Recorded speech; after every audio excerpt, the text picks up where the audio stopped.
안녕하세요 여러분, 리플 마니아입니다. 오늘 제가 이 영상을 올릴지 말지 굉장히 고민을 많이 했거든요. 근데 이제 마음에 올려야 되겠다라는 결정을 하고 난 이후에 이렇게 영상을 찍어보고 또 올리고 있습니다. 제가 지금 편집 없이 그냥 쭉 이야기할 것이기 때문에 약간 버벅거릴 수도 있어요. 그래서 그 점 양해하시고 들어주시면 좋을 것 같고요. 제가 하는 이야기를 통해서 뭔가 좀 도움이 되었으면 하는 그런 바람이 있습니다. 물론 저도 틀릴 수도 있기 때문에 그런 것들을 잘 감안하시면서 들어주시면 좋을 것 같고요. 오늘 저에게 두 분이 오늘 댓글을 좀 남겨주셨어요. 오늘 유튜브 한국경제TV에서 알고라님이 나오셔가지고 뭐 전문 패널 세 분과 함께 같이 리플 SEC 소송 관련돼서 이야기를 한 거라고 이제 나왔는데, 거기서 리플 패소한다는 의견이 많이 나왔나 봅니다. 그래서 저한테 어떤 의견을 좀 듣고 싶다라고 계시는 분들이 좀 계셔가지고 제가 고민하다가 영상을 올리게 됐는데요. 일단은 이 영상인데 저도 이 영상을 본 적이 있습니다. 오늘 보게 됐고요. 그래서 이 영상을 보았을 때 일단 기본적으로 알고라님께서 이런 주제로 한 거는, 일단은 암호화폐 전체 암호화폐 시장에서 이 리플과 SEC 소송은 굉장히 중요한 그런 어떤 자리에 있기 때문에 이야기 안 할 수 없는 그런 주제입니다. 그래서 이야기를 하게 된 거라고 생각이 들고, 또 혹여나 SEC가 리플사를 이긴다라고, 재판 과정에서 이긴다라고 생각을 했을 때 많은 피해자들이 나올 수도 있기 때문에 그것을 방지하고자 뭐 여러 의견들을 가지고 이야기한 거라고 생각이 듭니다. 그래서 뭐 이거는 기본적으로 우리 투자자들을 위해서 한 번 더 큰 피해가 나지 않도록 하기 위한 어떤 조치로서 저는 좀 보여지고요. 뭐 리플을 좋아한다 안 좋아한다 뭐 이런 것보다도 일단은 이런 의견도 있다라는 사실을 잘 알고 여러분들도 기억하시면서 보시면 좋을 것 같습니다. 그러나 이제 저도 이 영상을 보면서 약간 틀린 부분들이 있긴 있거든요. 그래서 그런 부분들 좀 이렇게 조금 말씀을 드려보고자 지금 영상을 찍어보고 있는 겁니다. 자, 보시면은 수정할 부분이 좀 있는데, 첫 번째로 소송이 2018년도에 시작을 했다라고 영상에 나왔었거든요. 근데 자세히 보시면은 SEC 소송은 2020년 12월 22일에 시작을 했습니다. 2018년도에 소송이 시작된다라고 하는 것은 리플사와 초기에 XRP 매수한 사람들과의 싸움이었어요. 그래서 XRP 매수한 사람들이 XRP를 주식과 같은 개념으로서 리플사에서 판매를 했다, 뭐 이런 이야기가 나왔기 때문에 리플사와 XRP 매수사들과의 싸움이 시작이 됐었죠. 그러나 아직까지 이 부분도 아직 해결이 안 된 것으로 알고 있습니다. 정확한 건 SEC와의 소송은 2020년 12월 22일이었다라는 거 기억하고 계시면 좋을 것 같고요.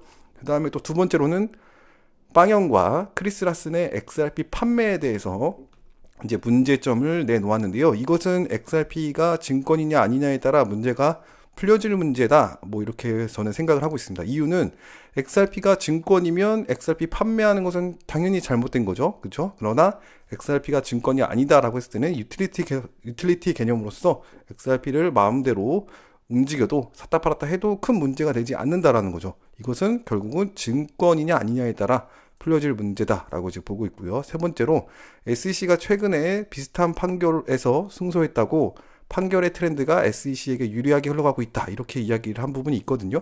그래서 최근에 소송 케이스하고 리플사하고 SEC와의 소송은 또 다를 수가 있습니다. 각 소송마다 케이스가 다른데 이걸 가지고 SEC가 판결에 더 유리하게 되어 있다, 이렇게 설명하는 것은 약간 어떻게 보면은 좀 너무 무의미하게 이야기한 거 아닌가, 이런 생각이 들어요. 왜냐하면 판결은 소송마다 다 다르기 때문에 사실 어떻게 될지 결과는 아무도 모른다라는 거죠. 그래서 오직 판사만이 알 길이다. 그래서 트렌드가 SEC에게 유리하게 간다, 이거는 말이 있을 수가 없죠. 법 앞에서는 다 평등하기 때문에 이 부분에 대해서는 조금 오해가 있을 수도 있다, 이렇게 말씀드리고 싶습니다. 그리고 네 번째, XRP가 크립토 업계와 가는 방향이 동떨어져 있다.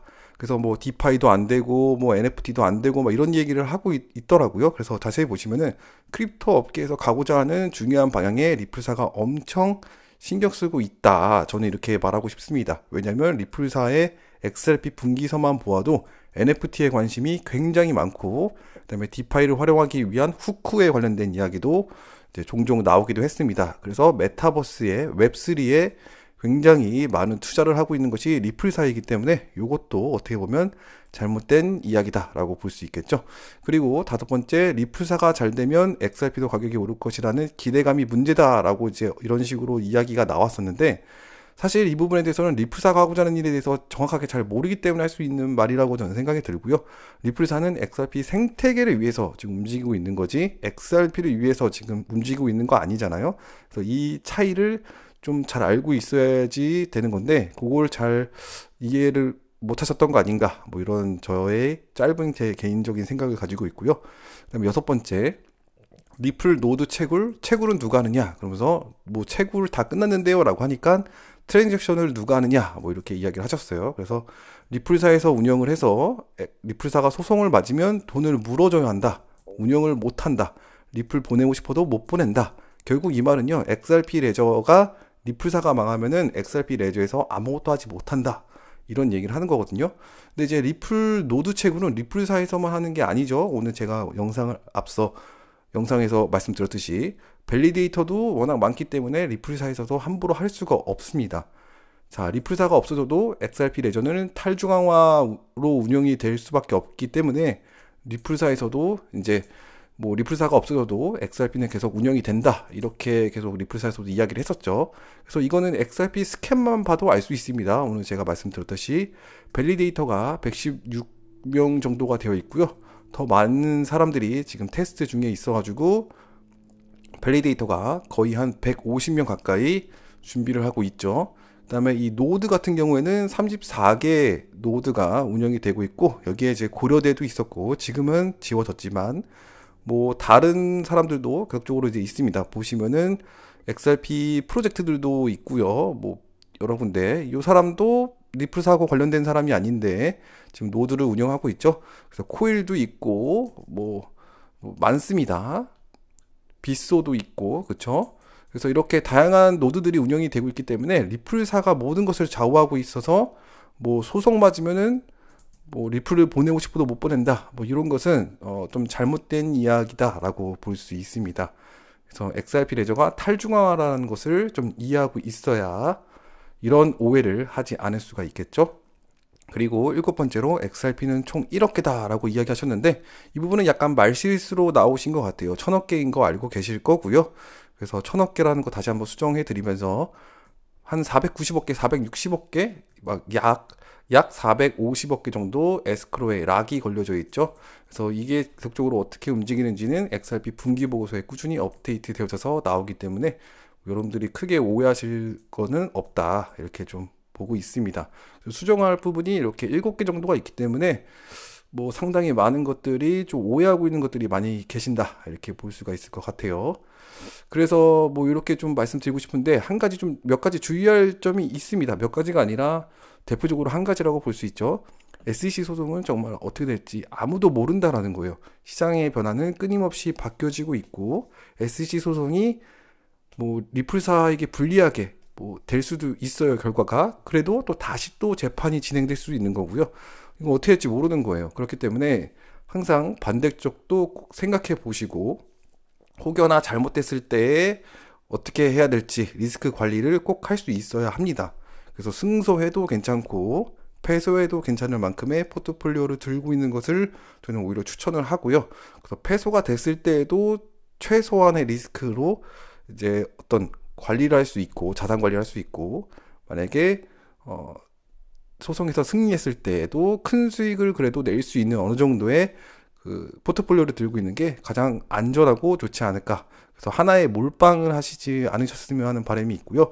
혹여나 이 소송에서 잘못됐을 때의 결과가 어떻더라도 내가 결정한 거에 대해서 후회 없이 할 수 있는 뭐 이런 관점으로서 투자를 잘 진행했으면 좋을 것 같습니다. 항상 이 투자라는 게요, 이제 내가 생각하는 것만큼 안 갈 수도 있기 때문에 그런 것들 잘 리스크 관리해가지고 이제 우리가 수익을 내는 게 목표를 가지고 있어야 됩니다. 너무 하나에 몰빵을 해서 뭐 크게 어려움을 겪지 않으셨으면 좋을 것 같고요. 그래서 오늘 이렇게 방송에서 나왔을 때 이분들도 이제 최소한의, 아무래도 XRP가 한국 사람들이 많이 좋아하는 그런 코인이잖아요. 그래서 이게 최대한 그래도 리스크를 생각을 해볼 수 있어야 하고, 이거에 대해서 이제 피해를 최소화하기 위한 어떤 하나의 관점으로서 보시는 것이 좋을 것 같다, 이런 생각이 듭니다. 어쨌거나 좋은 방송을 해주신 것 같고요. 그래도 이런 어떤 너무 희망회로에 빠져 있는 게 아니라 그래도 어느 정도 사실적인 것을 분석을 하면서 여러분들 스스로 투자의 어떤 그 투자에 대한 결정을 하실 수 있는 그런 어떤 힘이 되었으면 하는 그런 바람이 있습니다. 오늘도 도움이 되었으면 좋을 것 같고요. 오늘 하루도 좋은 하루 보내시기 바랍니다. 오늘도 너무나도 너무나 감사드립니다.